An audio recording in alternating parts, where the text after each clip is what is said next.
Immigration court drama. In this video, we are going to talk about some of those dramas that goes into those immigration courts, because we know that sometimes those immigration courts are not as organized as we think they should be, and I'll talk about it in this video, and I'll answer a couple questions that was asked on my YouTube channel, and hopefully we can get some answers. And if you cannot, then strongly advise that you schedule your consultation with me by calling 202-751-2180, email bijou.ngwandaesq@gmail.com, or you can just click the link below in the description box, so that you can schedule your own consultation on your own time. Again, consultation fees apply as usual. Let's get right into it. My name is Bijoux Ngwanda. I'm an immigration lawyer based here in DC. I do work with individuals across the country and around the world because we're dealing with complex U.S. immigration cases. If you're new to my channel, please go ahead and subscribe. If you're not new, welcome back. Thank you for subscribing. And please don't forget to hit the notification bell so you don't miss any of my videos. If you enjoy the content, please go ahead and share, like, and don't forget to comment below. Also, don't forget to join us on our private Facebook group where we answer questions live at least twice a month. Let's get right into it. Court drama, immigration court drama. If you haven't seen me on YouTube, it has been like almost 10 days. Almost 2 weeks, actually, 10 days or 11 days. I haven't been here talking to you about immigration laws or latest immigration news. It's because I've been dealing with court cases, and when you deal with court cases, it's a little bit different. It's difficult, it's challenging. You have to be up to your feet, because otherwise you're going to lose those cases and you're gonna get yourself into too much trouble. I'm a solo practitioner working by myself, so I have to concentrate when it comes to court hearings. That's what it is. I really have to concentrate and give it all my best attention, right? And my knowledge and my skills, so that we can give the client the opportunity to get the best representation ever. So what's going on is I have this case that has been consolidated. The clients have been here in the US since 2000, really basically 20 years, 22 years, if I might say. But no solution at all. What happened was, when they came, they did not apply for anything. And later on, they applied for asylum because they were qualified for asylum in 2012 because of change in circumstances in the country of origin. So that's what I want to talk about again. I want to reiterate on asylum being applied late. If you apply late, you have to have a reason. Remember, asylum, you have to apply within 1 year of physical presence in the US. But let's say time has lapsed. 10 years later, you want to apply for asylum. You can still apply for asylum provided that you have valid reasons, which means maybe changes in your country of origin that you are not aware of that become really recent, and now you want to apply based on that particular change in your country of origin. That could be maybe a political regime has changed, maybe elections that has led to civil war. This really happen a lot with like Middle Eastern countries, African countries, civil war after elections. Those are really specific reasons where you can apply for asylum late, because the event really happened right late, not prior, just late and recently, and now you found yourself qualified based on that to apply for asylum. You can apply under those circumstances. And sometimes you might apply based on extraordinary circumstances, like that could be like health, serious medical condition, either of your immediate relative or yourself, or somebody relative that you were taking care of, even if it's not immediate, but you were obligated to take care of them because of that serious illness. And if you have sufficient evidence for it, you can apply late. So that was the case for our client. They applied for asylum late, and they met, even officer said they met the deadline, 1 year deadline. Whole exception requirement was met. But unfortunately for them, because they couldn't establish past persecution with sufficient evidence, their case got denied. That was back in 2012, and the case was referred to immigration court. Okay, so now they find themselves before the immigration judge. The case is consolidated because the application was based on one person only. Basically, only one person. That what I want to say is one person applied as the principal, and the wife was going to be the beneficiary, but their asylum was based on their children abroad, one of their child abroad. I'm not going to get into details of the case, but I just want to give you the timeline and the reason why their case got really messed up, so that you can avoid those type of mistakes. Okay, so one principal applied, which is the husband. The wife is the writer on the case, and now they find themselves in removal. The first mistake is that they should have submitted two applications. Why? Because of the reason why they were submitting the application of asylum. If you look at the reason, everybody qualified to apply for that because they met the deadline requirement. Not just that, the problem they were talking about affected both of them. So in order to have both chances, they should have submitted two applications. That was a mistake. Now they found themselves in removal proceeding. Guess what? Only one person qualifies for cancellation of removal, because one person, the husband, came to the US prior to the wife coming to the US.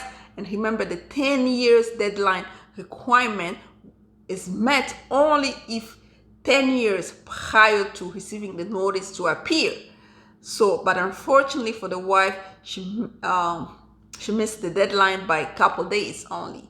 And statutory requirement when it comes to cancellation of removal is really basically like you can't overlook it, you can waive it, unless you have a defective notice to appear, which we have talked about a lot on this channel, right? So now they find themselves in removal. Former attorney submitted cancellation of removal as a defense, because that's what he thought cancellation is really good as a defense, which is good, but for one person only, right? So instead of arguing that case in 2014 or 13, where they were supposed to appear before the judge, the first thing, the case got continued. The second thing, administrative closure. So basically, the case goes closed by DHS because their attorney wasn't responding to whatever DHS was proposing to them at the time. They couldn't get in contact with their attorney, and the case got closed. So not the fault of the client, but the fault of former attorney, right? The case got closed. So now they find themselves with administrative closure.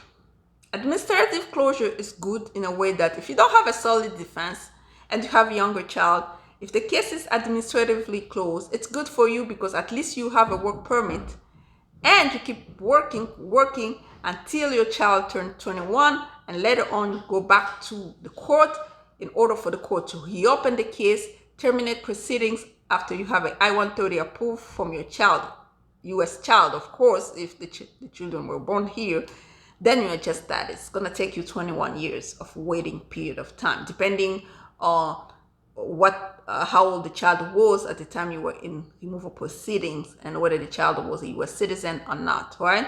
So you wait that long.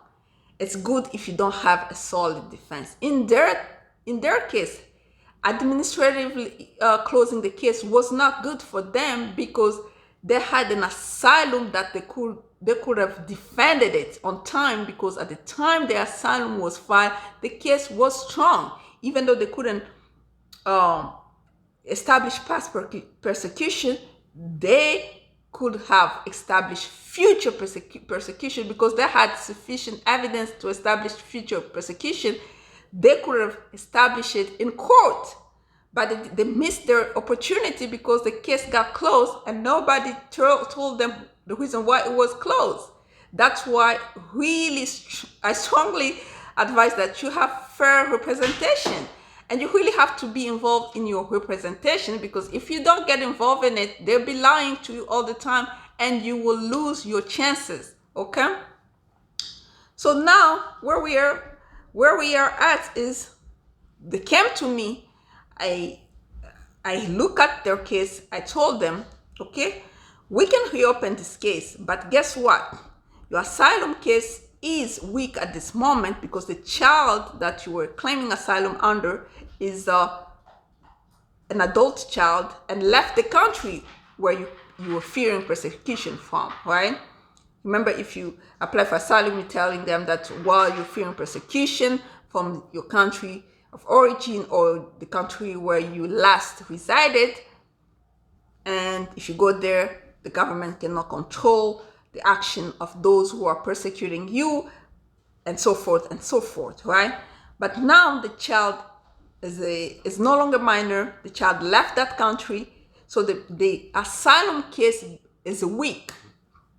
Okay, so now they have cancellation of removal, which a little bit stronger, but remember, cancellation of removal has higher standard to meet, really higher standard. You have to prove unusual and extreme hardship, not just extreme hardship. It has to be unusual, meaning rare, not just like anybody else in this country, right? Not just the hardship that anybody else has.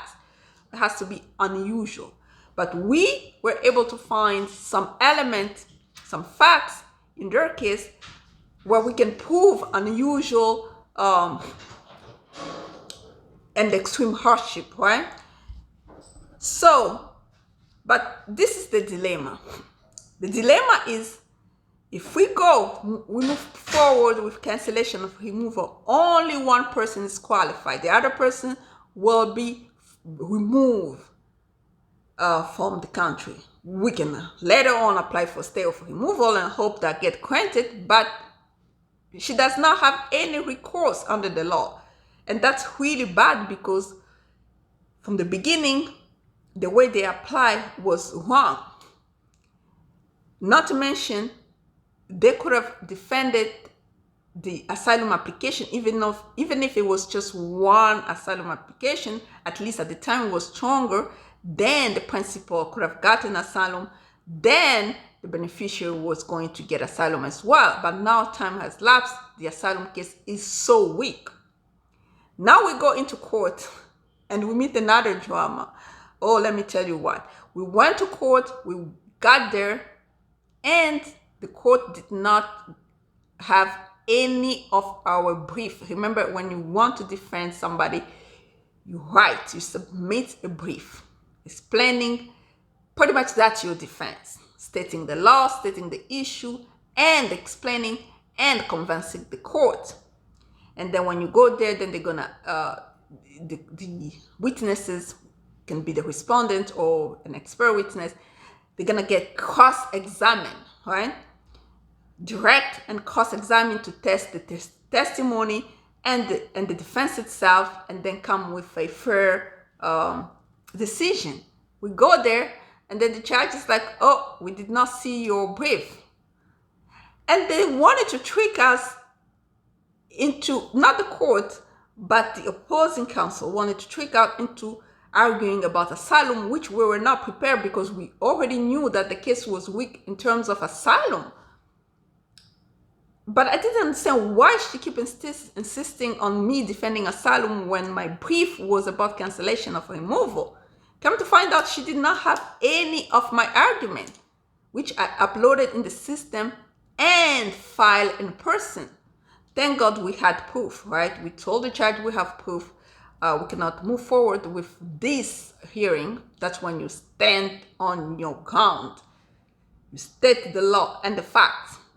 You tell the court on what to do. That's why representation matters.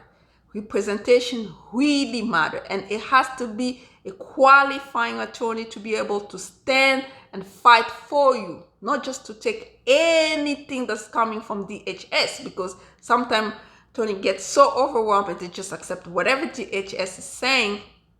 Just remember that DHS is not going to do something on your favor. And when they say dismissing cases, because you don't have any recourse under USCIS, that's why they say, oh, we're going to dismiss it. Well, is it really a favor? You have to ask yourself. So we had to stand our ground. We had to tell them that we do not see that we can proceed with this hearing. This hearing has to be continued. As a matter of fact, even the judge he's the one who said that we need to continue this case. And that's exactly what I was going to say. But I already told them that I don't see you listed a lot of evidence, which the judge listed, exhibit. I don't see mine in the system. You haven't listed mine. And the judge is like, since we don't have yours, we're going to have to continue. I'm like, exactly what we're going to ask for. We're going to have to continue. But let's say I didn't raise my voice. Let's say I overlooked it. Let's say I got intimidated by DHS, but what DHS was proposing, this client was going to lose everything that day. So we're going to continue this case. This case has been continued. I'll be updating you. But the moral of the story is this. Representation matters. It really does matter. And you have to make sure that you get fair representation. And you have to make sure that you get updated on your case, especially when you are in immigration removal. You might even ask for proof, because some attorneys will not even tell you what they file. They have to tell you exactly what they're filing, whether they're filing a motion to continue, whether they're filing a motion to terminate proceedings. What exactly are they doing? If they're going to defend you on asylum, what are they writing? Their brief. You have to ask for it, because you are actually paying for it, right? Unless it's done for free, right? So I wanted to talk to you about this because it's so crucial. If you're in removal, please consult with an attorney. That's very important, because it's your immigration, it's your rights. Those people have been in court not because they wanted to be in court, because somebody did not respond to the email and the case got closed. They lost their chance to defend that case when it was strong. And now they're going to be faced with only one type of relief, only for one person, if I may say, and this is not fair. So, talking about fairness, we're going to answer one more question. The question was asked about, somebody said that in the comment, and somebody said that, well, Bijoux, can I apply for work permit? I missed my interview. Now I have my master hearing. Can I apply for work permit? The answer is this.